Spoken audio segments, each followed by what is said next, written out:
Rastafari, the mighty name of He, the King of Kings, the Emperor of Emperor, Jah, and His messenger, Rastafari, the King of Kings on the earth, the Prophet of the black people. Rastafari is Majesty Emperor Selassie. Nze Abe Kibirango kati Mwami Kibirango abe kyenjagadde okumanya asano maniyu olaba obukoloni obulaba bulungi colonialism mubyogerako byaki ebyo yogera ku maleewa gavudde gatya okuva eri ku lusozi tuyinza wano okupakinga tutya amaleewa ennyanya abalabasano bakulaba bagamba ebyo byabusiru era temubiraba ebyo mbalira sente bwerere abaana ebubuulo babuulire ebyo mbabuulire ebyo genda mulime mbadde ndaba wano mu mwoleso simanyi ki ejjinja ennyanya biki mbaddeyo emyaka mingi abaana bagenda ebyo tubalage ebyo kasooli tulima tutya amatooke tulima tutya ate tulimye gati gato gali kutooba oba tugapakinga tutya abewaffe abagisu mwamanya nti nno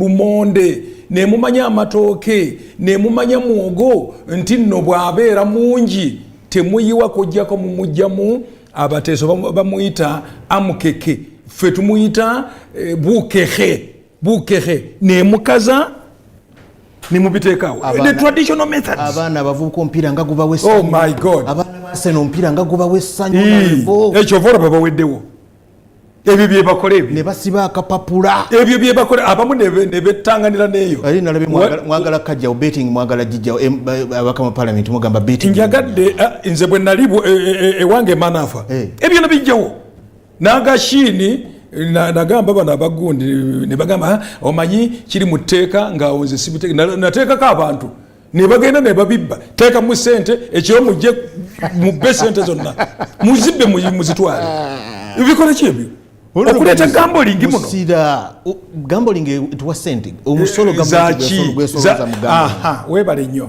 etuwadde ssente ng'eyonoonye bannayuganda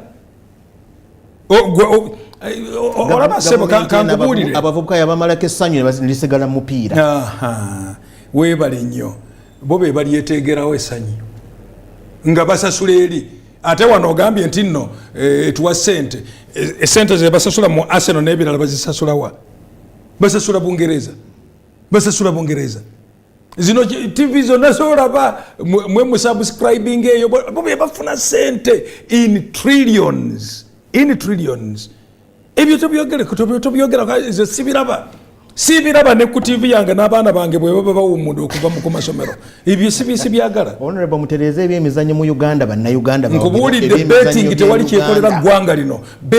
kyekolera ggwanga lino okujjako okwonoona abavubuka babeere mu njayo okunyoona n'okutambulako kanti nno bali ku waswap twitter simanyi facebook byokka okwevumira okwo bye bakola ebyo okubetinga nti no babetinga bagenda kuwangula ate ababeting abakuku ba betting be baliwa nanyine companies bayindi era omuyindi akuba omwana akapapula kakati yaani afuna wano mwami Sudiru kati atuwa omusolo omungi bwe yajja wano yatandika ne gambling eyo nga gavumenti eno yakajja anti mwe abe temubimanyi okiraba nga gavumenti eno yakajja nga abannayuganda bava mu that truma hands off kimanyi wundai ngamba simanyi ukwatako kakati abasajja ne bayiwa ssente bannayuganda bayiwa ssente bambe nkyali muto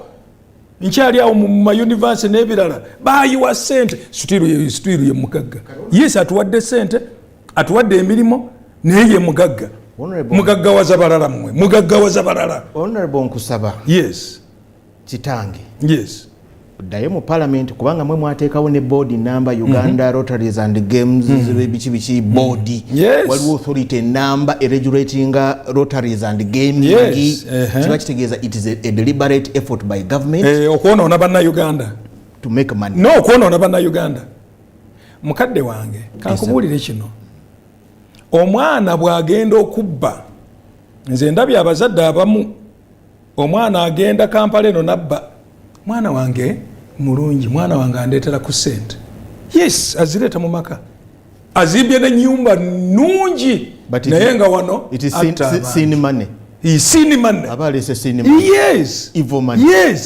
yes kati awo bannayuganda tugiwagira ebyo bya betting tebibeerangawo saali mu parliament nga bakola ebyo saaliyo tukulabe ng'ogenda kuleeta yes we can but can they you will need a certificate of financial implication ani ajja okugikuwa finance bakuwa batya nga bagenda kuluzinga money tekisoboka ngezezaako ebintu bimeka biri ku gavumenti yo gy'oyagalira ddala yes kankubuulire gavumenti tedduka yokka wa gavumenti za amini zote zaali mipiira gy'ebweru zaali mipiira gy'awano okulaba emipiira yes kabalabe newankubadde nga obukoloni bwennyini waliwo football made in Germany obw'ekiseera kino football made in Germany yakyaka nnyo mu miseera ebyo eno gavumenti nga teriiwo tofaayo nga balabira ku betting betting teyaliiwo gwe sasula sente zo teeka ku TV newankubadde ng'obawa ate kati gavumenti eteekereko ddala sente mpitirivu eteeka ku miliyoni emu okulaba omupiira gw'ebweru naffe tufunemu sente ezo Honorable basuubiza ajja kuleeta private members bill naye alowooza tebajja muwa tebampa certificate financial implication tebakuwa kyonkulayirira kati betting egenda kusigala ebubuulo nga yeeriza ati kati nze kyeŋŋamba gana ag'emukyalo ago kamba insighting kati ag'omukyalo ago babba ebyuma ebikola betting yiwamu sente ekiro mukitwale that is inciting yes I'm inciting violence mbagambye genda ompabire and criminal genda ompabire ate byetukola si bya criminal tusomeza baana baffe kibi abazadde muveeyo omwana agenda mu betting oyo agenda kweyiga bubbi abo bebbi lwakubanga basi notogenda bakongratulatinga n'akamu congratulating ow'ennyaanya owa kasooli ow'emmwanyi owa biki nkugongratulatinga ggwe lwakubanga ebyo ojja kusigala obikola olimye emmwanyi olimye kasooli olimye biki nkukongratulatinga nange ondiisa nange okola otya ondiisa ku makya kuno n'akafuna ku breakfast gwe yandiisizza ow'amajaani ow'ebiki oŋŋambe aseno empadde kinze baana bannayuganda deyo tukole emirimu. Let it be a working nation, not a begging nation, not a gambling nation. No, we cannot direct this country that way. Especially that we don't even train our youth. The Kenyans here, our neighbors, the Rwandese, the Tanzanians. I am neighboring with Kenya Sebo, Mwame Abel. Omwana okufuna certificate n'abaana bange Kenya babiri. Ate nga bonna bajaluo bamama bajaluo. Naye okugenda okufuna wadde certificate yoka olina okuyitira mu NYS, National Youth Service.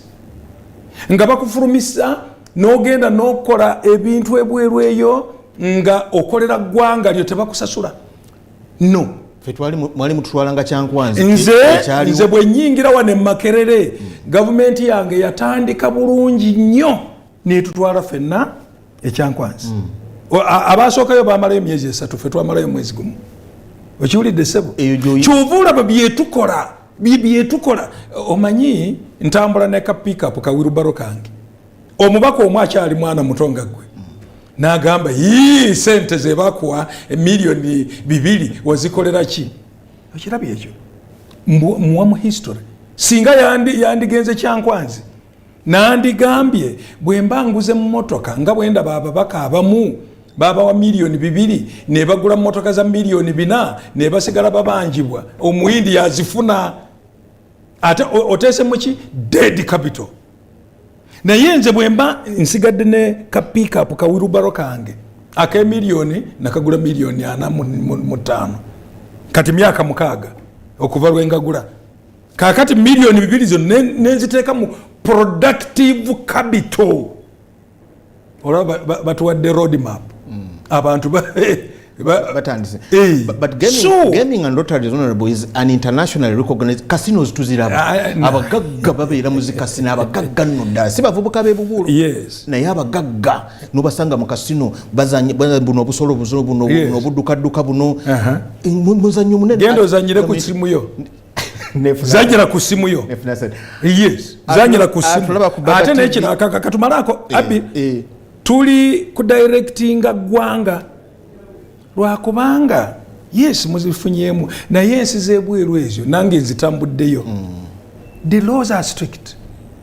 Naye n'abaana enkuza omuzadde bakuwa amateeka kukuza omwana ate bw'avaawo atuuka 18 eggwanga lyennyini amateeka nga mayitirivu. Naye wano ewaffe nga tetunaatuuka ne ku kyalo nga owa poliisi omu atwala abantu nga 2,000 oba 5,000 omu bw'ati.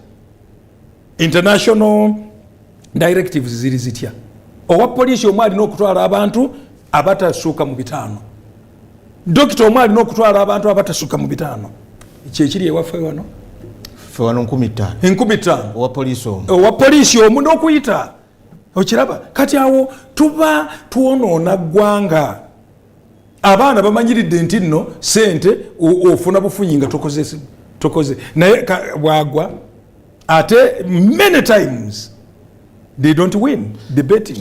Many times kakati sente ezo bazijjawa ne bateekamu. Abagagga abakola betting ebweru nga segagga omuntu yagaggawala talina mulimu mulala. So would you at any one point stand on the floor of parliament? Yes. And you bring this as an issue of national importance? Very much so. Ogenda kulaba backlash mu babaka. Webale nnyo. Ogenda kulaba backlash mu babaka bano. Kali baki bakuvumirira okulemesa. Tuli kwogera n'Abannayuganda kali baki revolution ya NRM yazaara bamanyiridde ebibi. Genda osome ekitabu kya Mika sura emu ogende mu maaso. Omuntu eyeebaka nga ye aroota kugenda kukola ebyensobi byokka. Mika genda mu Bayibuli gye tusoma ffenna. Mika ate abamuna wano balina amanya ga Mika. Naye Mika n'agamba bambi gwe weebake mu buliri bwo nga ebirowoozo bye byonna ekiro olowooza kugenda okwonoona abantu, okutta abantu, okwonoona ggwanga. Inze okuva ne nayitira Kyankwanzi, I lead a very simple life. I'm a cadre first to myself. Siyinza kwambala suuti essuuka mu 2,000 tekisoboka. Siyinza kwambala ngatto ey'emitwalo 10 okusukkaawo. No. As simple as that. Kati very simple life. Kiki Kyankwanzi abantu beenyinyalayo genda nti bw'ogendayo baba bakuyingiza mu NRM. Ewa Ekyankwanzi kati kankusabe sebo kankuweko examples. Okay. Abel. Yes. Abel, my son Abel. Yes. Njogera neggwanga abanda bamunda bibulungi. Ensi etalina philosophy, ensi etalina ideology, ensi etalina focus. Constitution yo elimu objectives 29. 29 ate ndowooza objective 28 or 29. Parenthood. Enkuza ate nojja ne mu chapter za constitution ezisookaawo after preamble negamba nti nno omuzadde olina okubeera responsible with responsible parenthood. Ate neggwanga nalyo bwe lityo. Kakati ndabye ba America abaana baabwe bwatuuka emyaka 18 bamututte ebweru agenda kukola service, national service, youth service. Batendeka omwana agenda kuba citizen ki. Bannakenya wano, Batanzania, Banyarwanda byonna babikola. Obote yatandika Ekyankwanzi 1969 naye ng'agamba nti no youth services ezo zirina okubeera ena. M1 e Busoga, M1 kati Nwoya, M1 e Bunyoro. Yazimbako wa Kyankwanzi gye tugenda kati. Kakati okugamba nti no bw'ogenda Kyankwanzi ogenda kubeera wa NRM otya. tewali abavuddeyo soko ndekawo tewali abavudde Kyankwanzi nga bali kati mu opposition, tewali abavudde ne mu Bush eza Luwero nga bali mu opposition. Wali abavudde Kyankwanzi kakati ngani Besigye teyali director Kyankwanzi, Kano Besigye n'abalala bangi bamugishe muntu bonna bali eyo. Ate Besigye nga ye mwenyini yali kubasomesa abe Kyankwanzi. So let's understand it. So kakati go is a national leadership institute. That is all place. And it is open to everyone. So nupu esobola ogenda nekolera leadership arrangement yayo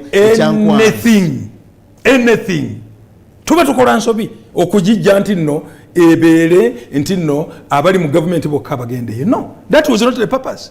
But it is the purpose now. No, it is not the purpose. It is not. If it is, they have done so, they have missed that. And I've told them in Kyankwanzi several times. I've been there over 5 times. I've even pulled out the common man's charter.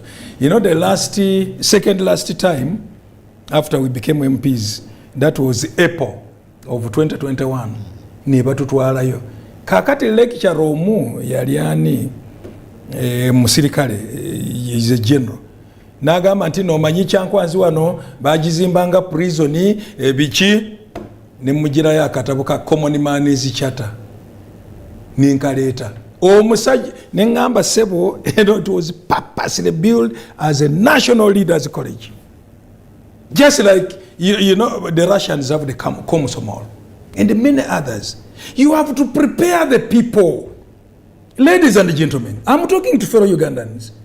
A people which is not clearly prepared is a danger to themselves. They are a danger to their country. They are a danger to everybody else.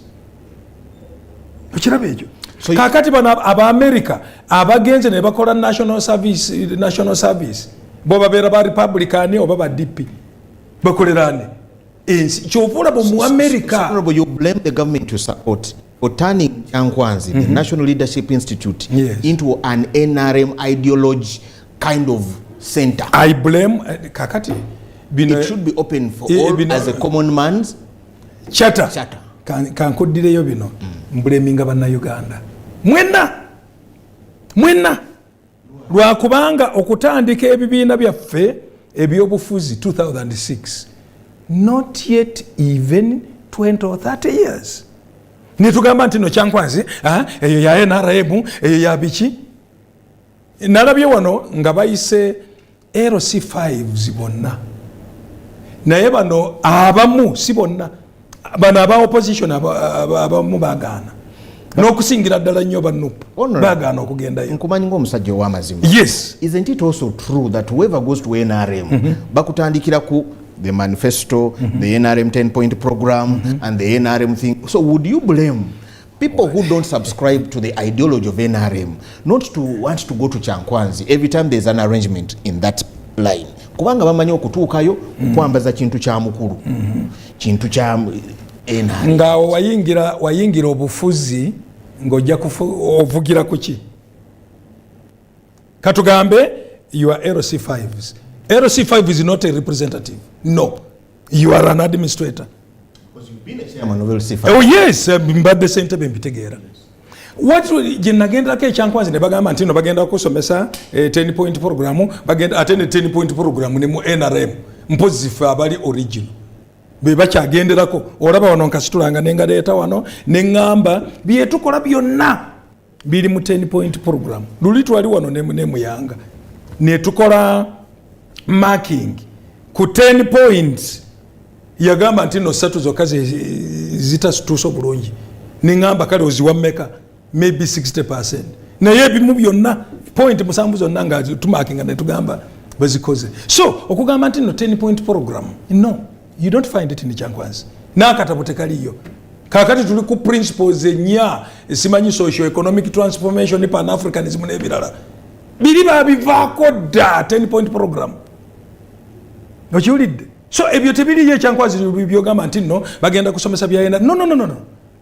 Nyinza n'okukuwa programs ze tukitambulirako bwe tuba tuli Kyangwanzi era mulundi oguddako yes batufunye omukisa zindeetereko wano ngenda kuleeta next month nange netunuye ndeete next month opposition bulijjo balimba ebyo bya bulimba awo wetukoze kyova nkugambye nti nno byogamba si bituufu abannayuganda bamanyirira kati okulimba bamanyirira okulimba ngenza okusoma ku Uganda nemmanya Kabalega yatambuza atya Kabalega wuyo nakubuulira wano Kabalega wuyo azadde baana Kenya mwana we Jomo Kenyatta ojja kukisanga mu kitabo kinga bakiwandiise wa tubuulidde bannayuganda biki abapresident ba Kenya abasinga babadde wano mu Uganda ne Kibaki yasomera wano Makerere Jomo Kenyatta yasomera wano Makerere n'ebirala you know to arouse the pride of the country you see singa mbisomeseza Kyankwanzi kakati aomba musomesa NRM ate nga agogamba nti no NRM enabeerawo olubeerera emyaka 2-5 meka no oba yaliwo emyaka okusuka mwana egiyise no the country must collect up itself and teach philosophy and its future and clearly future based on our history and the future based on what we do now. Abantu bamanyiridde nnyo ssebo. People know how to blame the current, praise the past, and they are always optimistic of ebijja. And there's a reason to this. There is no reason. Oh yes. Yes. Then they are forced to think about Amini, Kala yes. Amini Boyaliwo, Kala Amini Ali, just like we talked about sports. Yes. Amini Boyaliwano, he was a strong supporter and promoter of Uganda sport, boxing, football. The last time Amini Boyaliwano, it was by Uganda Cranes okubera finals of Africa of Nations. It took us close to another 30 years. Emisinde, boxing. Now we are struggling to get heroes. That is true. That is true because other people copied. Other people copied. Don't you think that what you have done here the Rwandese cannot do and do it better? Don't you think that other countries cannot do it? They can. They copied. Demonstration effect. Katulabire ku Uganda naffe tukikole. Now you know you are looking at that factor. And you don't also think that we have gone ahead of Kenya, which has been a very stable country. Nothing of any musukosuko hakuna. We have left them. I don't know whether you know that. We have left them. Let alone that is a giant economy. But they've left us politically. Tulaba okulonda kwawe very peaceful. No, tewabeerayo bino duka gwe tulaba nachi. They have left us. The Kenyans are the most disorganized when it comes to even the electoral commission, which they call. But there's no bloodshed. There's no bloodshed the way we see. Are you sure? Just 2017, what happened to Chris Musando? One of the commissioners, was he not murdered in cold blood? In 2012, you telling me the IEBC chairperson, I forget the name. Well, actually, when they got him, he even said, I also don't know. You know, until you scan it through. That is 20 years ago. Yes. And they have cleaned up the process. They have not cleaned. They have not. Chris Musando. No, look here. After 2007-8 problems in Kenya, you got them, isn't it? You know. They wrote their constitution under Bomas instructions. This was a big conference which they have named the Bomas. The way we would say, is it what here we name a certain event according to where we sat. So the Bomas, they created, they did the 2010 constitution. The constitution, it is the one running. But what I'm talking of is 2012. What I'm talking about, 5 commissioners actually were almost killed. They had to escape. 2017, in the new dispensation of their constitution 2010 Chris Musando was murdered in cold blood. Honorable John Musira mubaka mu parliament Bubulo East. Yes. Ali wano ku Baba TV enkyaya leero tutunulira ensonga ez'enjawulo ebimutakudde okutuuka wano byonna byavudde ku Arsenal kutwala ebitwala sente zammwe bambi bannayuganda mubadde Honorable ateekateeka ogenda ku floor of parliament issue of national importance. Oh my God. Kujjawo betting kubanga alowooza ya promoting nze bano Arsenal n'ebirala bingi. When we come back, Honorable, tugenda tunuulira the strategic plan and the roadmap released and issued by Electoral Commission. Tulabe ebatwalawa mwe bannabyabufuzi naffe abalonzi. A very good morning. Selassie. Omukulu Justice Simon Byabakama wamu ne ttiimu yonna gy'akulembera akakiiko ak'ebyokulonda Electoral Commission baateekateeka olukuŋŋaana gaggadde olw'amaanyi ddala okwanjulira eggwanga a strategic plan plus the roadmap for the general elections 2026. Eggwanga lyonna ne ligwamu ensasagge. One, eringa eggwanga okutwaliza awamu. Ekyokubiri, ebibiina by'ebyobufuzi. Okay? Ekyokusatu, abeesimbyewo. There's a reason as to why bonna mbamenyeemenye bintu byanjawulo. Eggwanga, all of us. Political parties zizitera okuvaamu ne zisindika abantu nti kati mugende mutukwatire kaadi. Naye waliwo n'abeesimbawo nga tebali ku bibiina byabufuzi bonna. Yes. So thing is, I'm very sure roadmap eno, strategic plan first of all, wajitunuulira. It is a plan that is worth 1.3 trillion shillings. Yes. True. 1.3 trillion shillings. It more than doubled almost the money that we used in the 2021 general elections. That's very little money. Okay? First of all, akulaba soko mumenyeremenyino mubulire, when you saw this strategic plan, roadmap aside, the strategic plan alone, how much did it speak to you? Yes. And where we're going? Ekisooka Abel. Yes. Njagadde omanye nti nno tukula. Tuli kukula politically. Tuli kukula democratically. Anti-democracy z'abazungu zino. Tuli kukula kati. Njagala nnyo okukomparinga Independent Electoral Commission ya Uganda ne Independent Elections and Boundaries Commission ya Kenya, IEBC. Eya Mwami Chebukati. Did you say ours is, did you call it Independent Electoral Commission? Electoral Commission. Oh, it is just Electoral Commission. Akagambo independent kajja kuleetera ebizibu bingi mu banno. Nze kyemmanyi mu mateeka kyekyo. Ate munnange ki? Munange ki? Hewo amwe Rastaman. Kyenjogera nji ate mbeera n'obukakafu. Kyesirina n'obukakafu, when I don't have knowledge about anything, I don't speak it.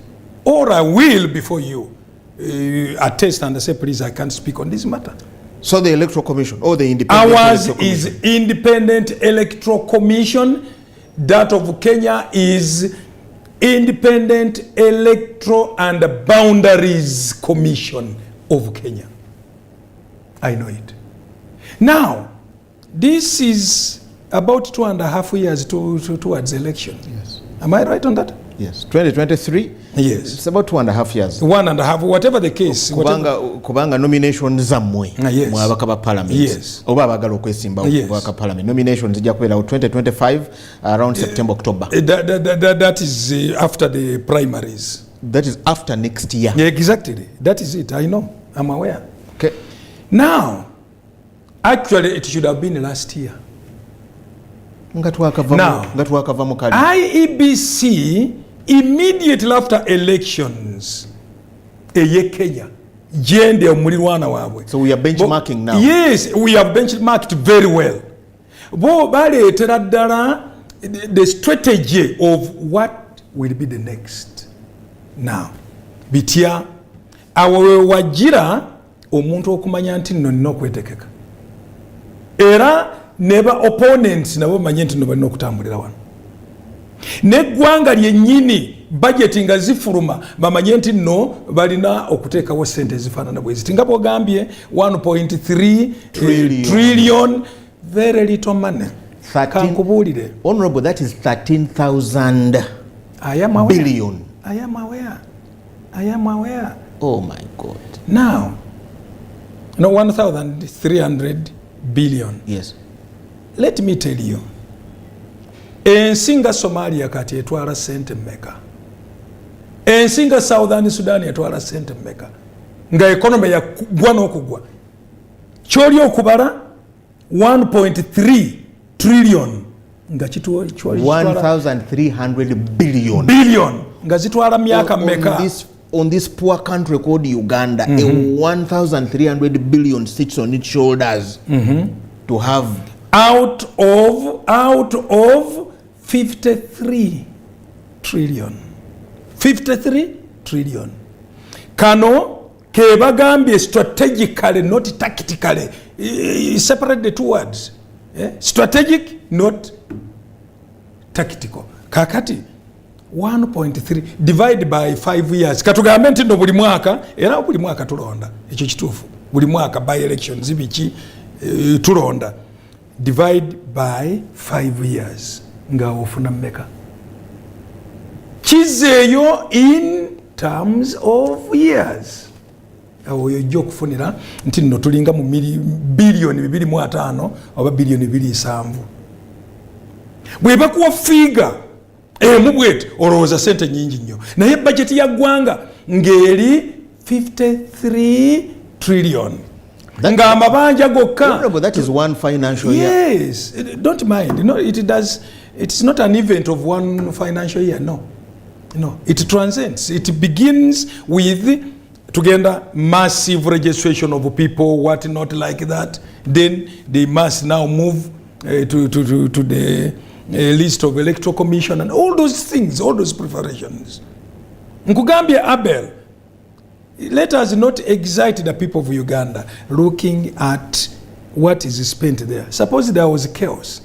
It is true, like Bob Marley said, when the cats are away, the rats can enjoy. They run around. That's why we call it a rat race. The humans are a race of their own, but we say we are in a rat race. When the cats are away, that's what we do. Our political race around, what not, tujja wano ne tuwoganira wano ne tukuba kerere. Naye singa omutawaana gubeerawo mufulumya sente mmeka. This is money putting right the country. And by the way, Uganda is a very unique country. Very unique country in one, Africa and the whole world. Let me give you this scenario. Which country carries out primary elections on full adult suffrage? Show me one country in the world. Is it the US? Is it Britain? It is only the NRM party. Whichever way, even when it is fledgling, but it is doing massive adult suffrage primaries. The rest of the world, the rest of the parties, the rest of developed democracies go for college system. Even towards, do you realize fully understand the elections in the US? I follow. You follow. Is the president of the US usually elected? People simply go there for that. Don't think what the casting of the votes is what decides who passes as a president. The Secret Service are there. The Anissins, the Jews, Yahud are the ones to decide. Why were there no purely black presidents ever since America? But these Americans have the most admired democracy. Oh my God. And you must say, it is the worst democracy. Okay? The people behind the scenes, the Secret Service, the Anissins, the Jews who decide who should be there. When they bring Obama, don't you think, Obama has come. Why do they call him black? Is he black? Is Obama black? To me, Oli side ya banna Kenya. They claim ono mwana waabwe. Yes, tata lwakubanga ffe wano tuli patrilineal omwana waffe omu Africa. Na yeye mama wani mu Yudaya toyinza kubeera president owa America owa Britain owa Germany owa France nga toli mu Buyudaya. Honorable, in this country called Uganda, as poor as it is, do you justify the 1.3 trillion shillings fully to organize elections fully in the country? Fully. And by the way, a country that struggles to get 59 billion to organize local council elections. I was coming to that. No, don't bring those ones.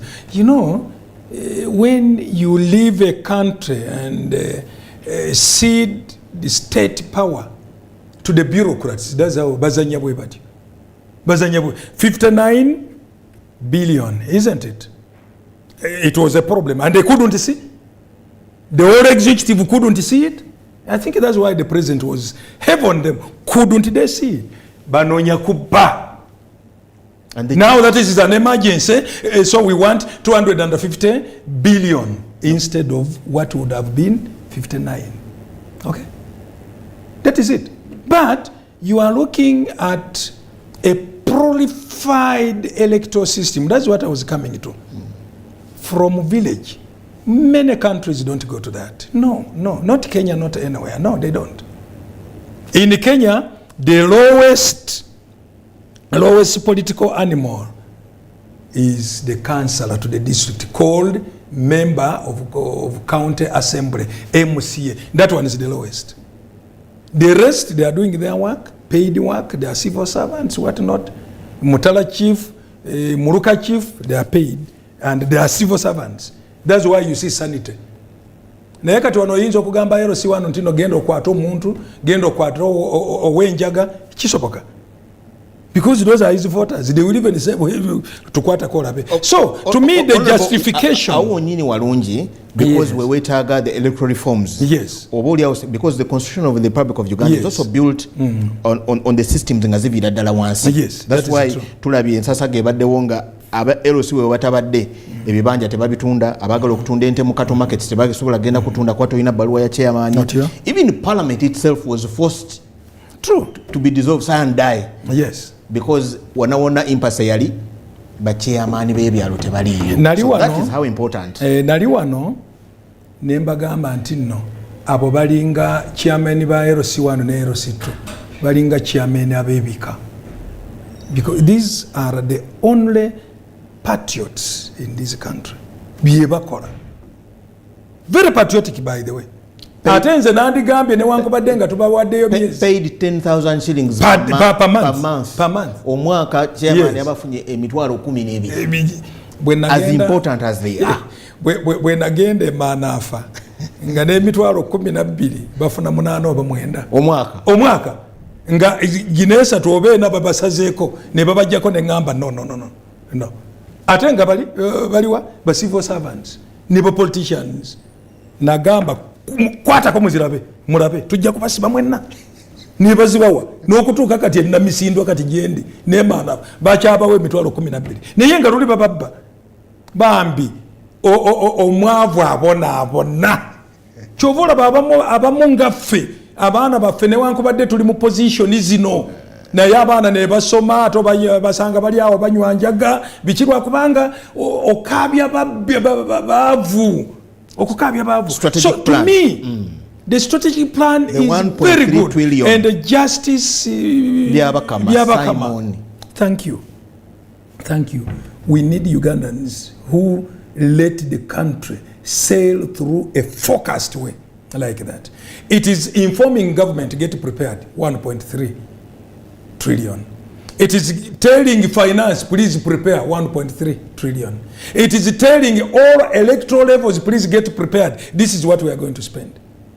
It is telling the outside world, the partners, please, we are going to spend within this region. So if you want to help us, please prepare to help us. That's how a country is supposed to move. And the benchmarking is good. Justice, Byabakama, I think must have benchmarked in Kenya. Because Kenya, exactly 1 year after elections, the thing comes out. The roadmap comes out. Strategic plan comes out. So that you prepare and in the Kenya, nation. No wonder the elections don't have bloodshed. A lot of bloodshed. Maybe because you are too far, you are 300 kilometers from Kenya, seated here in Kampala. For about 0 kilometers, we know it. We know it. How come we don't see it on TV, on there? Yeah, because we see election. Just what we balondera Bomas. Yes, yeah? Bomas, yes. We twalaba konga, you know, yes. Ndoza waliwo abali computers ziganyo okugira nga watakutakula. We twalabirako akavuyo kokka. Prior to that, we hadn't seen what we saw in our 2020-2021 campaigns on nga ICTA Kenya. Do you doubt its competence? Why did they fail? That's what you saw. Behind the scenes, I've just quoted for you. There are some electoral commissioners right now who are in exile in Kenya. They don't speak about it. There are some Kenyans, real Kenyans, who are never in Kenya, like this Jalo professor in America called Miguna came back. When did he come back? He came back immediately after Uhuru. I mean after Ruto. Ngaze. After who? Ruto. Yes. Didn't you see during Uhuru's regime when he came and I was refused to land in Kenya? JFK, Jomo Kenyatta.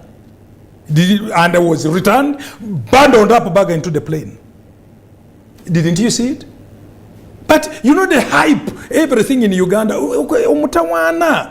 Abakulembeze ba Uganda for politicians tunoonya abaana baffe buli kantu tuka hypinga ne kabeera waggulu nnyo.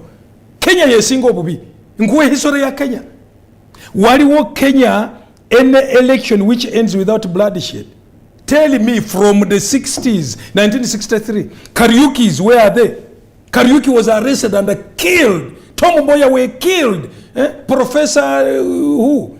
This one recently was killed. There is this other man from Jaluo, Kisumu.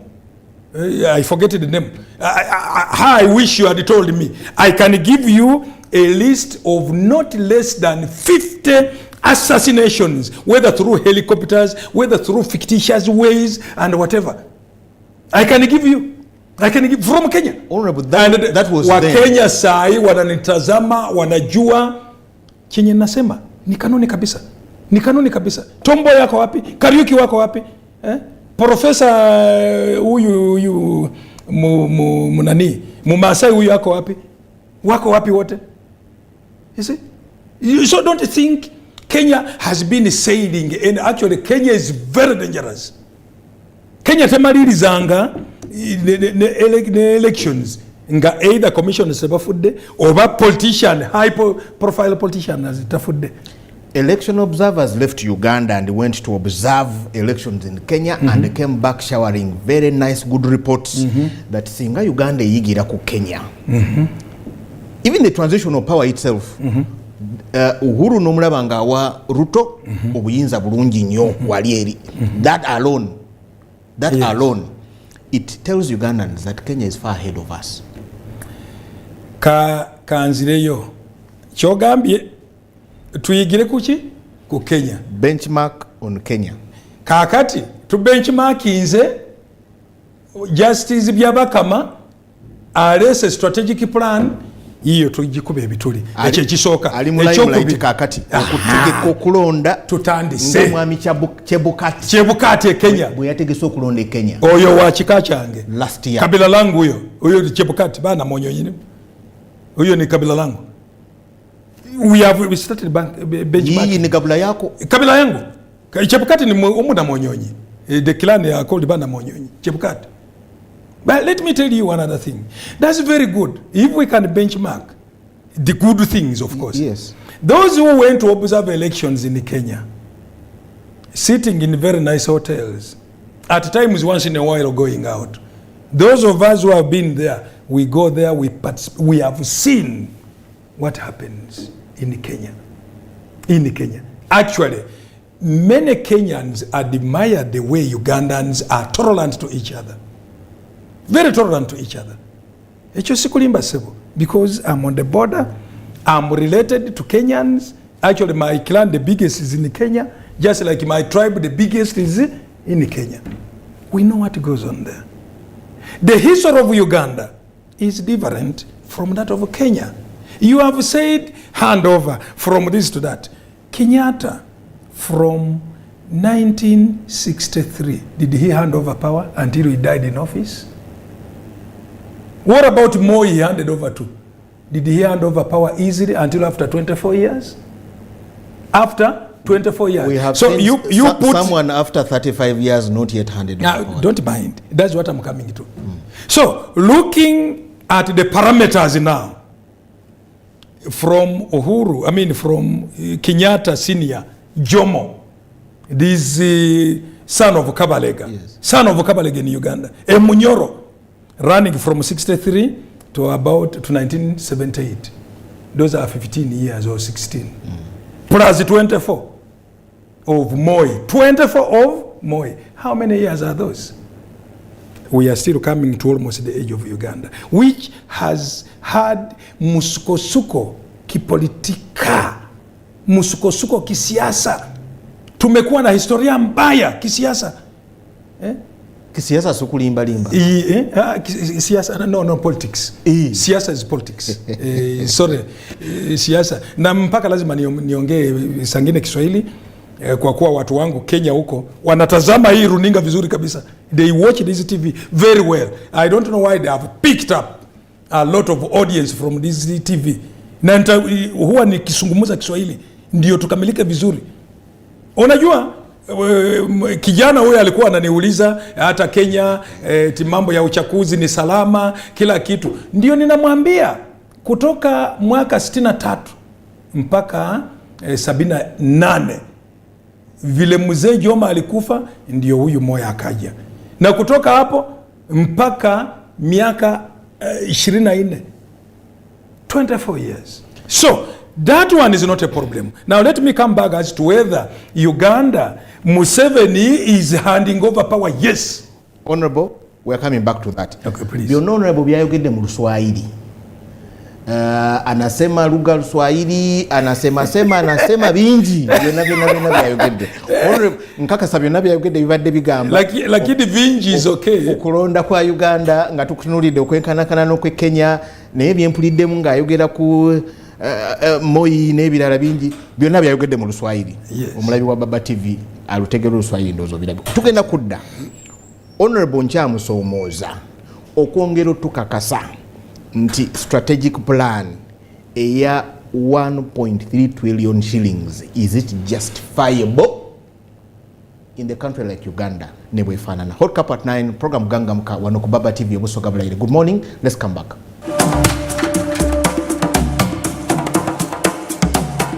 This is Hot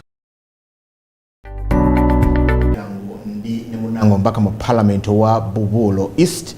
Munange nga tutudde wano naye munange ye Sekanyolya ye muwanvu ebitibwa bingi ddala mpaka mu parliament wa Bubulo East. Ate munange nga tutudde wano naawe atulaba ku Baba TV naye ate bwe tuva wano ate entebe zakulamu nene nnyo ddala okuteeseza eggwanga lino Uganda be bamu ku bannamukisa abatono ebitaano etulina mu ggwanga n'okusobamuko katono abateeseza eggwanga Uganda n'otutwala mu maaso. Tuli mu kutunulira enteekateeka z'ebyokulonda akakiiko ak'ebyokulonda ze kayisizza strategic plan enteekateeka nga baziyisizza wamu ne road map tunaatambula tutya okutuuka eyo yonna we tugendedde mu kuwummulamu tubadde tuli mu kumenyaamenya ddala kituufu obuwumbi 1,300. Is it worth the money to organize elections for the country Uganda? Honorable, nga bw'otakulatakula tubadde twagala tutunulye tulabe kubanga tulowooza nti mwami byabakama ne banne bali mu kuyigira ku kulonda kwe Kenya oba okubaako ebirungi bye bajjayo which you call benchmarking. Yes. Era nammwe abaka ba parliament kino si kipya mumanyi okubanga mina kyemuteesaako ne babasindika mugende Germany mu benchmarking mugende Mexico mulabe bakola mugende South Africa n'ebirala. So si kibi mwami byabakama okubenchmarkinga ku IEBC yes. Eye Kenya ya mkuru Chebukati okay yes. Waliwo amalobozi agalamikira mu lukuŋŋaana olwali ku Africana yabakamanga Yes. There were a number of opposition political parties. Democratic Party was represented by Mwami Siranda. Okay. Yes. Who is now the Iyala MP. Okay. NRM was heavily represented. Yes. Nalebye ddala nga akulira ebyokulonda mu NRM Dr. Tango Doi. Yes. Abamuyita Professor Tango Doi. He's a professor. Professor Tango Doi. Yes. Yaliyo bulungi nnyo ddala. Waliwo ekibiina kyavamu mukyala Betty Kamya. Yes. Uganda Federal Alliance. Yes. Kyaliyo bulungi nnyo ddala. Uganda People's Congress. Yes. Yaliyo yaliyo mbaka mu parliament mwami a bill. Yes. Okay. Yes. Conspicuously missing was FDC, National Unity Platform. Okay. Ne waliyo n'ebibiina ebirala waliwo omukyala Nambuya naye yalina ekibiina kye ekyabakyala. Okay. Nambuya oyo Mugisu. Oyo Mugisu. Yaliyo ddala naye mu bimu ku byaliyo. Yes. Ab'ekibiina ky'ebyobufuzi ekya Uganda People's Congress baali basaba ne DP actually. Yes. Nti lwaki okulonda kuno konna tekubeerawo olunaku lumu to save the country, okay? Yes, yes. From spending all that money. If you could organize a one-day election event, yes, okay? Yes. From the president to members of parliament, yes, to LC5s, yes, to the mayors, yes, to the gombololas, yes, okukirira paka wansi ne tukeera ku macha nga leero tukedde kuba nti tugenda kulonda buli mukulembeze mu Uganda, so that tukivaamu mulundi gumu. They think that sente zino nyingi olwokubanga ennaku ez'okulonda nazo nyingi. Tugenda kutandika okulonda ndooza as early as September 2025. Yes. Tulonde paka as late as around March 2026. Yes. Do you subscribe to the school of thought that twandibadde tulonda olunaku lumu? No. No. Isn't it feasible enough to save the country from spending all that money? Mwami Abel, njagala nnyo abatulaba nsooka okutambuza enjogera yange nga Munnayuganda ne tuddayo mu bibiina. Election fatigue. Nga wogambye nti noolondera eddala okuva ku president ojje ku bamemba ba parliament directly elected bano aba affirmative abakazi baabo ogenze ku bano bonna. No. Tekisoboka. Why? Tekisoboka lwaki? Ng'abo Bannayuganda bonna basoma. Ate ndaba wano ne mu parliament nafunayo obululu obuli reject. Simanyi oba wakiwulirako nga tulonda ba East Africa. Ate nga ba MP. Oh yes. Ne mubeeramu obululu obufu. Ate ba MP nga okujja mu parliament olina okubeera A level. Possible and above. Tulina aba professor, honorable professor Mushemeza yali musomesa wange. Elijah Mushemeza n'aba professor abalala. Naye n'osangayo ki? Obululu obufu. Kaakati gwe kyogamba ewaffe mu kyalo omukadde Omunnayuganda ono omuwe fatigue eyo ate okulonda president ne ba MP bwokka bava ku ssaawa 2 ne batuuka ssaawa 11 nga tebanaamala. That's why we should go for electronic voting. Eyangwirizeeko. Webale Joseph. Electronic voting simanyi taata wange emyaka 83 yene simu yokka tagimanyi n'okureceiving electronic, and that is the bulk of our population. The bulk of our population. Mwe abantu intelligence yabano, the intellectuals, they think ate tebali intellectuals, bali elitist. Okwambala amachovola basambala amakote sebo siri kukuvuma Mwami Abel. Era ne tayi yange ogiraba eyange ya Uganda olabye akaddugavu kakano kayero kakano red kakano nenteekako ne Ethiopia ng'eriko. The intellectuals think that we can have elections in one. Elitism. That is elitism. What you would propose to be ideal theoretically, but practically Where is the practicability? Practicability, where is it? The population of over 70% who are not clearly and properly so educated. I've given you the example of parliament. We are electing the East African Member of Parliament. And you have problems with some of the ballot papers. Where did they come from? Is it from Musila? But it was there. That should serve as an and this is a purely intellectual parliament. Purely. Actually more intellectual than most parliaments in Africa. It should be because yes. So to me, the realities of life is not about theorizing. But ideally, it should be okay. Ideally, it would be okay. But we must also benchmark. How do we do it in other countries? How do we do it? Have you heard about mid-term elections in America? Yes. In Britain and other places? Why do they do that? Why? Why can't they wait until they do it at once? It is impossible. Why we come with such ideas, I don't know. Explosive ideas which will throw this nation into trouble. Number 2, Kenya just last year, Chebukati, the equivalent of Justice Byamukama is also justice. Chebukati? Yes, muntu wa chika change, kabila langu hiyo. 40 billion Kenya money, 40 billion was his budget. Honorable, zize musente eze Uganda. 40.3 billion. Times 30. 30 shillings. Times, simply put times 30. That's about 12 trillion or something. You see? And here we want 1.3 trillion. Kenya, about 12 trillion. And he also, at the time, warned and said, but even then, that will be emyezi nga esatu nga tugenda mu kulonda. Naye to prepare gadgets tulina okwongerako milioni lukaaga eze Kenya, milioni lukaaga eze Kenya. But they also went electronic. They did, yes. Which failed badly, by the way.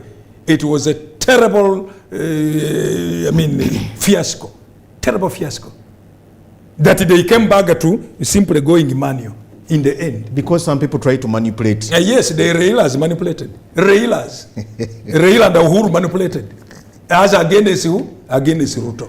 Mimi naongea haya mambo najua vizuri. Or the Raila team is complaining that actually it is the Ruto team that manipulated. Now, Uhuru was for Raila. Raila was under the wings of Uhuru. Who is the president of Kenya? The president of Kenya, with all systems, with all coercive mechanisms. And you talk of Ruto, who you name Muhasola? Just Muhasola. From where?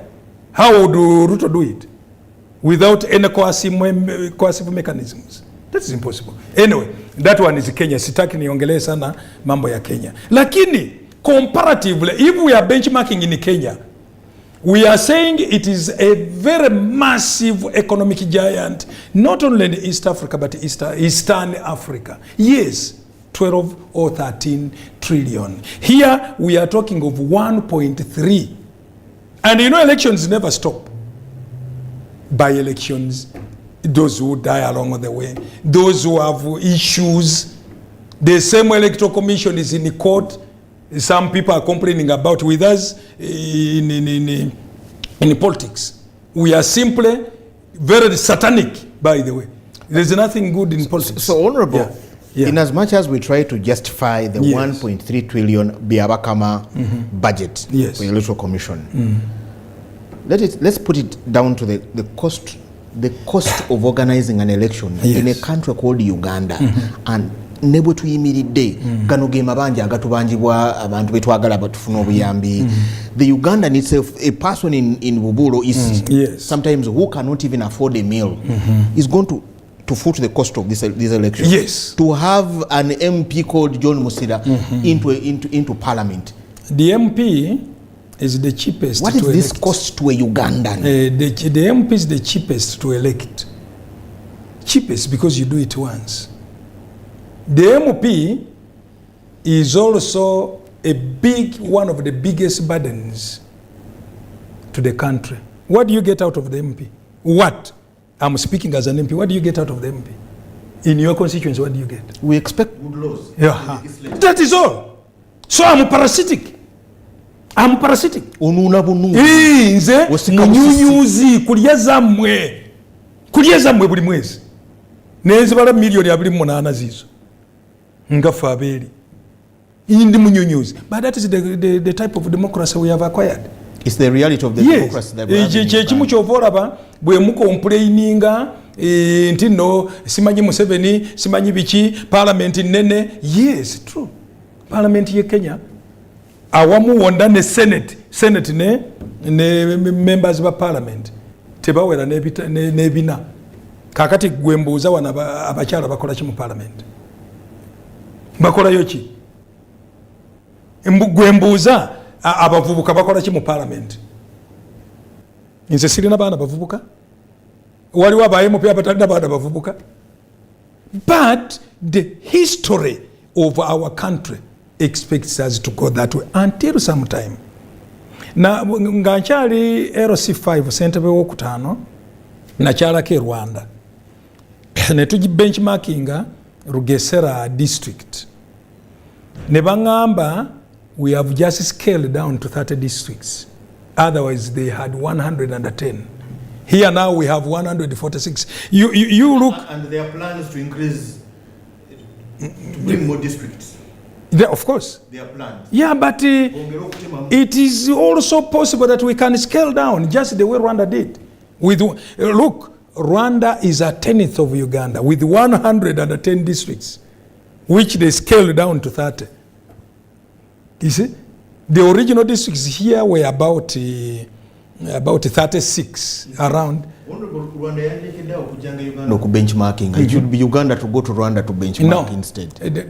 Let me tell you, the Israelis, Bible gisoma bulungi. Senior honorable, I need to be honest. Alhamdulillah rabbil alamin. Kakati gwosoma bitabu ki? Lwakubanga obusiramu obutuufu bukugamba nti no olina okusoma Tauret. Tauret eri mu Bible. Olina okusoma no si Injili kiddirako ki bimbuzabuza odeko Injili ebitabo ebisatu biriwa mu Bible okiwulidde noddako ne Qur'an entukuvu. Nze ebyo byensoma so tuli ku Rwanda lwaki yes Omuyudaaya eyava Misiri teyerabiranga addayo na benchmarking gye yava. Okiwulidde sebo? Bw'oba osomye bulungi Tauret n'empandiika ya Tauret nga Nabbi Musa alayhi salam agiwandiika, yawandiika ku mateeka ge Misiri. So Abanyarwanda abavudde wano balina okubenchingira ku Uganda. Kyova olaba ne ambassador w'e Rwanda wano Uganda yali mu Uganda yalwanira wano mu ntalo ezibadde wano. Ndowooza I think he must be having even farms here. But honorable, on the other hand, so you are just ogezaako ate okutunulira nti the 1.3 trillion yes sente tezandibadde mbi for as long as mwami byabakama ne team bategeka okulonda abantu kwe bakkiririzaamu nti yes sente zagenze but it is worth the money. Okyogedde worth the money even with a prolified electoral system in Uganda from SLC1 to the president. Do we see that happen? You see, why not? Do we room? I already told you that we are maturing, especially in this dispensation of multi-party, which is less than 20 years. Actually, to me, 2026 is going to make the 20th year of multi-party election. Yes. That is it. And you think the country simply by event it graduates and matures so fast? No, that's not the case. No. The Americans, where we borrow this type of democracy, If it were not the founding father himself, George Washington, General George Washington, who said, please, go and elect, didn't the Jeffersons and the others come up? If we had not. So, eggwanga waliwo weeritandikira. Waliwo weeritandikira. Omuntu n'agamba basi mbivuddemu. Obadde ombuuziza nti nno President Museveni nge Kenya nga bwe tuvudde ku the other segment nge Kenya alekulira bukulembeze ngambye yes. Ate nakigugamba even the last time. 70% of parliament of Uganda are people below 50. You get me right? Most of the ministers, most of them are from opposition. Name them. I don't want to say it because people know. So that means opposition, you want to run the way I've run the country and you think I'm running it well or not, come and also participate. Okay, not most of them, but some of them. Most of them. Wali olabye Musila ali minister? Wamulabyeyo? Yes, the founding person, the Kadogo, the founding person of NRM. Wandabyeyo? Okay, let alone cabinet. Have you ever seen Musila John at any appointive level? Where? My positions are elective. LC5, MOP, elective.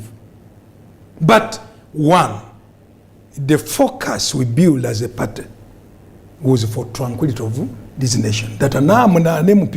I am happy. I'm a settled person. Because what we fought for, as Kadoga would have died at the time, at a younger age, in secondary, lower secondary, moreover. Honorable Kankutwaleko mubyendowooza nti yes. It is bringing the cost too high. Yes. The 1.3 trillion shillings for organizing elections. Mu kwogera kwe mwami Byabakama yategeeza nti sente zino ezimu ziri in anticipation nti asuubirayo nti wagenda kubeerayo ebifo ebigenda okutondebwawo. Yes. Okay? Ebipya byabadde talina mu plan ye. Yes. Okay? Mulimu ne forecast nti alowooza nti nno waliwo ebimu ku ebyo district empya ziyinza okutondebwawo awulira ebimu ku ebyo nti constituencies empya ziyinza okutondebwawo zijja kubeerawo awulira era ne parliament gye tuzimba kati empya y'ababaka 7 otyo. Okay, agamba awulira. Now that is one. Amagombolola amapya gajja kubeerawo ne town councils. Ate bisibukamu mwe mugende w'omukulu. Yes. Si kugenda wa mukulu. Ebubulo ne mumutegeeza fe lwaki temuntu wa district eno abali emmese twabalaba abalala balidde ebiyenje abalala balidde ebiki. Kakati ekyo kyonna ne kyongera pressure and burden onto the taxpayer. Yes. However, mwami Byabakama is also telling you, bwe muba munaleta district empya ne constituency empya, do it now so that it allows them to plan. Which the Minister of Justice and Constitutional Affairs, my OB and a colleague, just Norbert Mao, just 3-4 days ago we were in Munyonyo together, and there is against creation of new units. I told him no. You want them? Now, I mean they have to come. They have to come how? Are we the ones who create them? These are demand driven. How many millions of people do we have in this country? Parliament, they are politically demand driven. Well, politically, the people themselves drive it. They drive it. And what do you do as a nation? What do you do as a politician? And what is politics? What is the core definition of politics? Managing society and its resources. So if people want their own resources enclaved, what do? Mwami Musila, your duty as a leader is to guide your people. When they are demanding for a creation of a new electoral area, is to tell them that look here. Okay? The issue is about service delivery, to calm down. Tugambe ba town clerk bakole emirimu gyabwe. Yes. Abakozi ba government bakole emirimu gyabwe. Other than creating new, because every time we create, we increase the burden, the taxpayer burden onto facilitating these electoral areas. Abero Jemanyi. Yes. Omwana omusomi bwotyo. Yes. Don't degenerate yourself into elitism. But DPC abakoleyo. Badiso obabani bonna abakola mu district mapya siba na Uganda. Wali olabyeyo bana Kenya. How do you create employment? How do you create employment? That is part of people taking employment there. by blotting the parliament. Oh yes, no. To 700. Naye bambi simanyi oba kiki ekibatwala mu mapalamenti. Njagala nnyo amagombolola gali mmeka 2,200. Why don't you talk about them? Lwaki toyogera ku ba LC5s ekikumi mwana mu mukaaga nga kuliko ne Mercedes? Lwaki toyogera ku ba councillors mu nsi eno bali bammeka? Naye buli kintu parliament buli kantu konna. We are a punching bag. Do you know why? Do you know why? Yes. When you are 700 MPs and you swear today, the next day is to bawe milioni bisatu za motoka. How much money is that?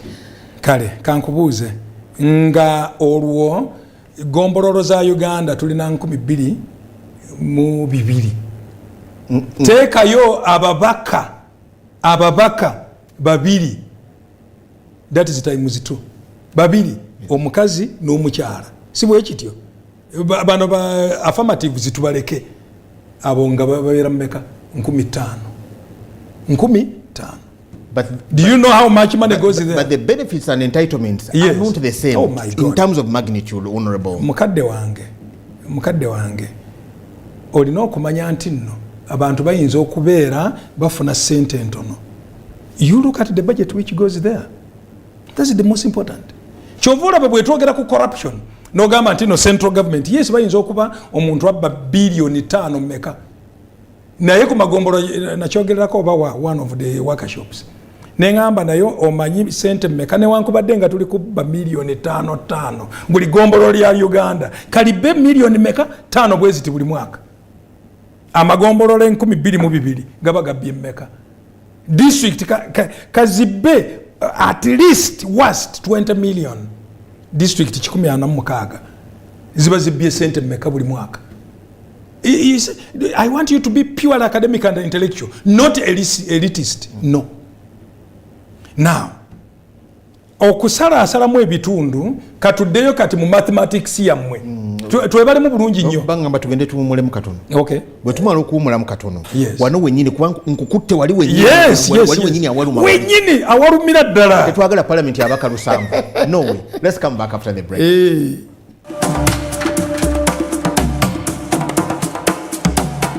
This is Hot. Ebirabise okuggulwawo gamba nga district empya ezirabise okujja nga zinalabikira mu kalulu ka 26 gamba nga ebifo bya parliament ebipya. Honorable yetakyekanze amagombolola gayinza okuvaayo nago amapya naye nze mbadde ntunuulidde nti singa parliament tweyongerako okusinga wano nze kyentidde. Honorable ngamba nti bayinza n'okubeera nga babaka 700 oba oliawo tuli 5 tuli 529 529 direct elected bwoteka. Yes, tekuli baliba 256 ex officials 256 naye katuddeyo kino nga ogenda mu comments. Yes. Mwami Abel, parliament bagizimbira babaka 8 je tuli mukati ya babaka mmeka 8 nga abantu awo tuli bammeka milioni 7 myaka gya 5-6 milioni mmeka 7 ne bazimba parliament ya babaka 8. Njagala okole mathematics yo olabe omubaka omu yali akiikirira bantu bammeka by 1960s at 7 million 80 parliamentarians 80. Kakati abantu milioni 5 ababaka no it's about 50. We are the fastest growing. Ileka batu balojja kulaba milioni 5 twaziyitako dda bana Uganda bazaala na sebo. So 50 million at that rate, you will see the number of MPs is even smaller as comparatively to the fractions of the time in the 60s. It's about 52 with 400. And they have a total number of or whether Senate or the Congress down, they are 400. About 300 actually, 70 something. And we said Justice Byabakama is trying to benchmark yes. Kenya. Yes. Now, the history of Kenya, like I told you, Kenya is a large country, actually maybe 1.5 or 2 times bigger than Uganda. You know that one very well. But two, their system ends at a councillor. We are going down beyond, up to village level. What they called, is it Omuruka? Not Omuruka. Echaro. Tuine echaro. Yeah, village no Muruka. From Muruka ne awo natulonda. Gombolola. Aha, awo natulonda. Ne tulyoka tuzako. Yes, awo natulonda. Bo tebalonda mu ebyo. Tebalonda. Because after all, economically, they are very stable. They are very stable. That they instead appoint civil service at that level. So njagala nnyo otwaleba abantu milioni 7 divide by 80 ojja kufuna ababaka pa. So mu Uganda wano President Museveni yabadde yakikolako n'akalculatinga n'agamba nti nno ndowooza abantu okutuuka 5,000 balina okubeera n'omubaka. Nange siganye waliwo bano ba affirmative nga bwe nkugambye abakyala. You need 4 of them, not 146. 4 of them, the original regions. One. Abavubuka wetaaga babiri boka to represent the younger people. Why do you go up to 5? Bana abakadde kakati omukadde Right Honorable Moses Ali, yes mukadde. General Moses Ali. Yes, General Moses Ali. Yes mukadde. Wetaaga abakadde abalala mu parliament. Musira John si mukadde. Wetaaga abakadde abalala mu parliament. Bakoleki. So bwe tuba tusala parliament tulina okutandika ne affirmatives off, strike them off. Okusala naye nga bwolaba Kenya kati Kenya erina chiwe mu Bugisu. Yes. Mu Bugisu, would you recommend that the whole of Bugisu should have at least 1 woman MP? Exactly. Not Buburo. No, Namisindwa Manafa Bududa Mbale Site Sironko Bulambuli. No, 1 is enough for affirmative reasons. For the entire Bugisu sub-region. Affirmative reasons, 1 is enough. And that is of the 18 sub-regions we have in this country. Original, of course, 4 bigger regions which were called at the time provinces. But now they have also grown. So the worst you need could be about 18 affirmative women affirmative. Kati awobero ojungulula birubirirwa by'omukulu, women emancipation, equal opportunities, and many other things, because the women will also come down to you. Ntya lwakubanga nange ekitegeera mu constitution mwe ekiri. Tobamye, no. But men rats digging which hole now. Ngate bigenda. Nga abaana bafa abawala beeyongedde okugenda ebweru. Nga abaana bafa abawala kati tebalina n'empisa. Honorable. Yes. Ebyo n'obiddamu ku Mande jjanga nkukyazizza wano. Mukadde wange nze wendi. N'omubaka omukyala. Mulete wano. Mukubire wano. Mukubira ajja kudduka wano. Bye bali kukoze tebiriiwo.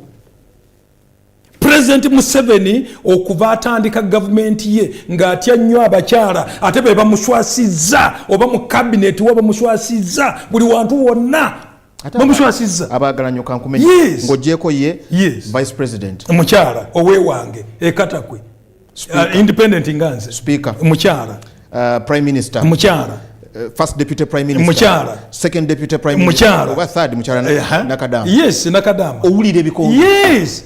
Naye kuyombagana kwokka okwekubangana kwokka. Minisita w'amasanyalaze. My God. Mukyala Nankabirwa. Hey. Minisita w'ettaka. Baabo bonna bali mu kwekuba. Speaker wa parliament. Okulyangana okujjako speaker wa parliament. Kuba kati kumenyera ebikonge. Omanyi speaker wa parliament ndowooza engeri gye yakuzwamu omuwala ono Annette Among. And she's also a woman MP. She is. Bukede. Naye omulabye ng'ali mu ntalo ezimu. Mpozi nga bamuleeteddemu entalo ezo. She's an astute leader. Very good. Very good. And naffe nga mu East tuli very proud of Speaker Anita Among. Bonna benkumenyedde honorable. from the vice president, yes. the prime minister, yes. the first deputy prime minister, yes. the third deputy prime minister, yes. kiba kitegeeza nti mukama wo tajja kukkiriza kiteeso kyo ekyabakyala bano alina okukikkiriza lwakubanga regimu yes ate Major retired Major Jessica Alupo nze nandigambye general yes katakwe bamubaka lunakomawo mukyala Kadaga first deputy prime minister yes ekamuli bonna benkubenyera bonna kiri kyogamba okukendeeza ebifo byabwe mu parliament olina olusozi lw'amaanyi ate olusozi teruliiwo kati tuzimbye emyaka mmeka nga tuzimbye parliament balina okuvaayo bagende direct gwe tomanyi nti nno waliwo ababaka olusozi olusinga wanene erigodiyo dda tomanyi nti nno tulina ababaka abakyala ababaka nga bali direct elected kabasharira yakuba wansi ono yali minisani yemukuba waliwo abakyala abali direct era nga abantu babaagala nnyo ne ku opposition waliwo ono mukyala Honorable Namugga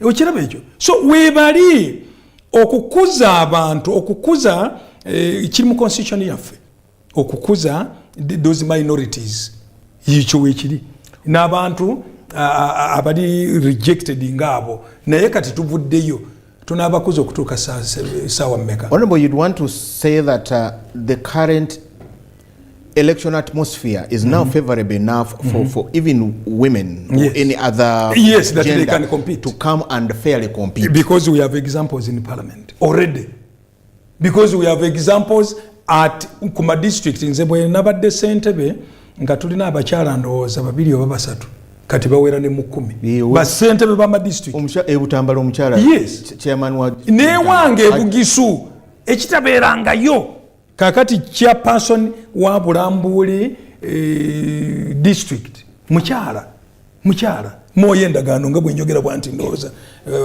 wali andaba ekitabeeranga ko mu Bagisu n'akatono bwe kati omanyifu abasala empalo nga tuli very jovinistic omukyala avuga atya naye wana abantu Abagisu bamuwa nga bamanyi nti naasobola era omuwala oyo mulungi nnyo kyemanyi nti no ne mu parliament ajja kujja so bakuze America 1955 eyagaana paaka mu baasi ng'akooye ng'abazungu baagala kumujja ku ntebe gy'atudde kakati abakyala ba America bagambe nti nno tukyali mu ebyo 1955 no waliwo okukuza abantu the 1.5 okugenda mu university ey'abawala ebyo birina okubijjawo kati abantu bamatira kakati omanyi nti nno amasomero agasinga kati you make your own survey and research abaana abasinga ku masomero ba buwala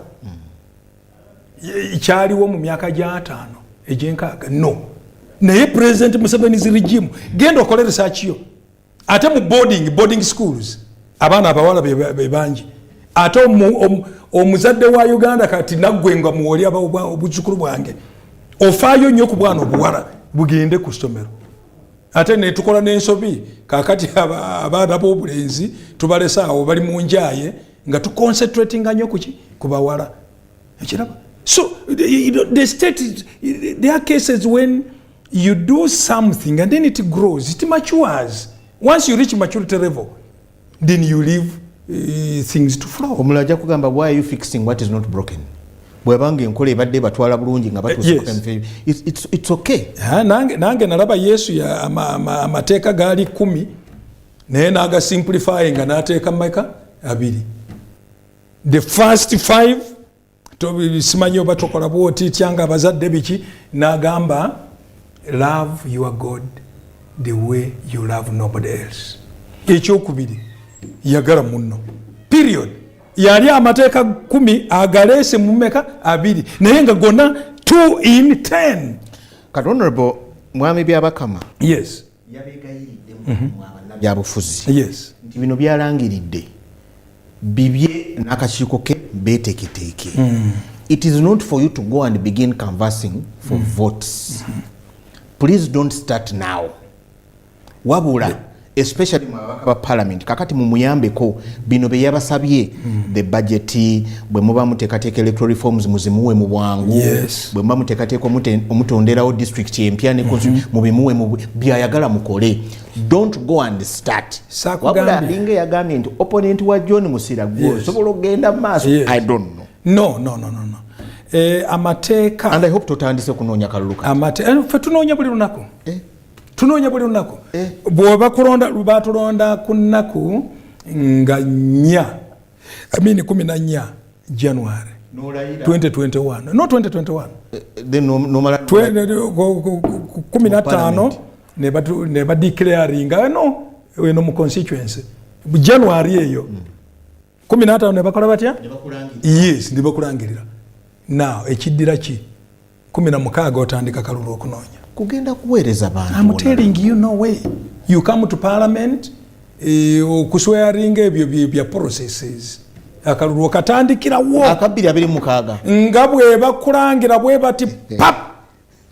Mwana wange gwe togenda ngako mu politics. Mwagala kubeera akamye rabbit ezala leero. Kumacha akawungeze ne conceive. Ine conceive. Kati mwagala kubeera. Naye kati rabbit akamyo akakadde kamuzei tekanunanga mu chekazala okuyonka. Yes, okuyonka bachita batya okuyonka. Do you know that mother grandmother rabbit can also suckle with its grandchildren? So they declare you today. Yes. The next morning you have begun to look for votes for the next election. Exactly. All the time. Is that a hobby? No. A job? Let me tell you, once you build up a focus of what you want your people to be, that is it. Why is it that our opponents are in villages and you think he will be there and I can't go? Why do you think I shouldn't make roads like in my constituents? I do. Because the district, before we gave them 1 billion, they were getting 200 million, a full district with equipment. And mafuta go kata zigura. So the MP has to step in because these are the roads I use also. So I should stop going for fundraisings. I should stop going, helping children. No. So the 28 million I get, actually a better part of it, maybe 70%, should go back. Should go back to the people. Mr. Byabakama says don't look for votes now. That is the law. That is the law. But the practical bit of it is different. We begin on the ground. 2 days after declaring you begin looking for votes, including even President Museveni. Let him sit back in the State House and say I'm not moving around. And he sees ojakulaba ba President Kyagulanyi, ojakulaba ba Amuriati, everywhere. Olaba naye asitukira munagamba bajja kunonyo. So bino bya mwami Byabakama byakwogera mu bwogezi. Gwe towuliddeko nti nno waliwo aba MP bowulira nti nno tebagenda mu constituency zaabwe. Era ne president n'agamba nti nno bano ba absentees. Naye bwe bakuwa sente ze tufunanga MP buli MP afuna million 14 salary. Just wait. Kate batera kwagala kuzogera. Afuna enze nzogera. This is money. I'm a parasite eating your money. I'm a parasite because the law of Uganda has been crafted so, because the world order has been crafted so. So I'm a parasite. Kati mpandika sente zo. Yeah, 11 million monthly. 11 million salary. 11 million minus taxes infuna 5.5 net. Yes. Now allowances, put allowances. Yes, allowances, but we're at distance. And do you know what they calculate? Buburo East. Yes, it's like 21 million. I think 23 million. Taxable? No, allowance. Kakati bwemba ntesemu amafuta atoga taxinge. Kati ngatako 5. Yeah. Zitoka mmekezo? 26 n'ekitundu. 28. You put 23. 28. Mu 8. Now tell me, why should I be in the constituency? Do you know why? As allowance bazimpadde okugenda wa? So office ya mubaka wa parliament teri eno erimu constituency. bwe bali bakalculatinga sente ezo nga bakalculatingira wa mu constituency. Ndina okukyala wano nenzijoba nentesa biki oyanga nti akikira Muhammad Nsereko ye tafuta yenkana no tatukeyo kubanga yava wano Kampala aba wano be basinga okufuna obusente ye parliament wetudde ye constituency ye land road waffe. So nkugambye nti nno bwe bali bakalculatinga allowance ezo, the informed idea, the MP's office is in the constituency. That's why Parliament, we are there on Tuesday, Wednesday, Thursday. To allow you to travel back. And at 2, we go to Parliament at 2. That means in the morning, you are in committee work, what not. In the afternoon, on Friday, to the constituency. You see, one, you must gather views because constituency allowance is given, fuel is given, everything is given. You see? Per week. Calculated per week. But paid per month. The 23 million, yes. I divide it exactly. in 4 like, weeks. Yes, like this one is of Karenga and the others, those ones take even 35 million or 40. From Karamoja? Karamoja. Karenga, Kotido, where? Like that. So we are not paid for being in the Kampala, we are paid for being in the constituents. But not to canvass for votes. You see now, that's where Western democracy defeats me. Yeah. If I'm calling meetings, if I'm meeting, do you know that a member of parliament every month must have held some consultative meeting every month? Yes, district. And you are a part of council. Or ex officio mu council. Because it is where you pick views and opinions that you take to. You are a councillor. You are a councillor. Ngabo ora ba councillor na yo we district ali ex officio ku Gombororo ija picking achi ibiteso bye. Backbencher. Exactly. Naye waliwo ababaka bannange nga tebagenda ko mu council yonna. Emera abamu mbamanyi. Sagala mbogerere wana amanya. Lwakubanga anti obufuzi parasitism. Kunyunyuta parasitism. So kakati omuna Uganda ampadde sente ezo nzijja okukukolera ate ogambe nti nno siddangayo kyova olaba nze mu constituency abamu ne ba opponent bange batuuka awantu ne bakwarolinga ffe twamutuma Kampala tetwamutuma okujja okutuula wano naye ne mbaddamu ne ŋŋamba ku bantu banagwe waliiko tuliiko yesu oli mutuufu lwakubanga oyagala nkuwa space okole ebibyo sikuwanga space so bya mukama bwagamba nti no byabakama bwagamba nti no don't go under campaign. Honorable, the danger in this, yes, Professor Tango Odoi yasituka and he put everyone on notice in that very meeting with Mr. Byabakama, yes, that for me as the chairperson of the NRM Electoral Commission, I'm starting immediately to go and mobilize. Kiba kitegeeza nti NRM esobola okujja mu constituency yo, yes, netandika okumobilizing on who will get on those that think will stand for nominations and primaries. No, you are quoting him out of context. Femo NRM tulina kye bayita yellow book okuviira ddala ku village lwakubanga tulina abantu baffe ku village abatambula ne bawandiika ne bamanya nti no Rastaman ono Abel ali muki ali wa NRM ne bakuwandiika no signinga nti no nze ndi wa kibiina kyange kya yellow. So is that what, mobilization is talking about? Exactly. Sinti no kugamba nti no bagenda kuteekawo atoteekawo otya. Yes manyi he has been presiding over one of the worst elections. One of the worst. Ate sikityo kukyogerera wano. Professor Tango Odoi? Oh yes. The chairperson election the in NRM. The vice NRM. president of this country is NRM independent leaning. In the city official mwogezi wa NRM, I am NRM independent leaning.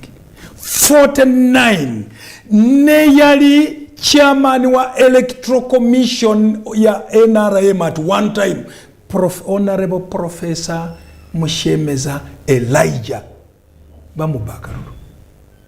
Bamubakaruru NRM nga ye yali nani chairman wa where Professor Etango is. Never mubba. Elijah Mshemeza yasembayo kubeera chairperson wa NRM.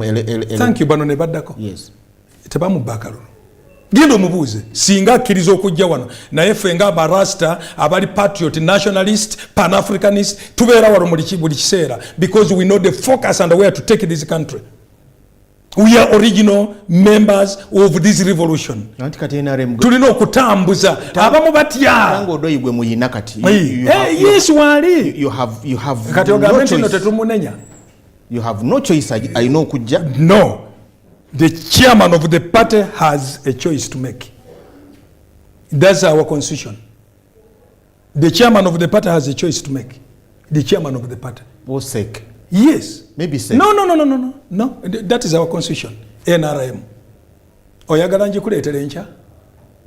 Amindi ku Monday. Ogirabe nga bwetwogera. Ekikulu nti nno bwe najja wano ne constitution ya NRM kale mmanye mwe bwe muti buli pate eya FDC ndala eya FDC eno ya gundi electoral colleges nebirala. So I want to be looking for votes nga bazikuganye.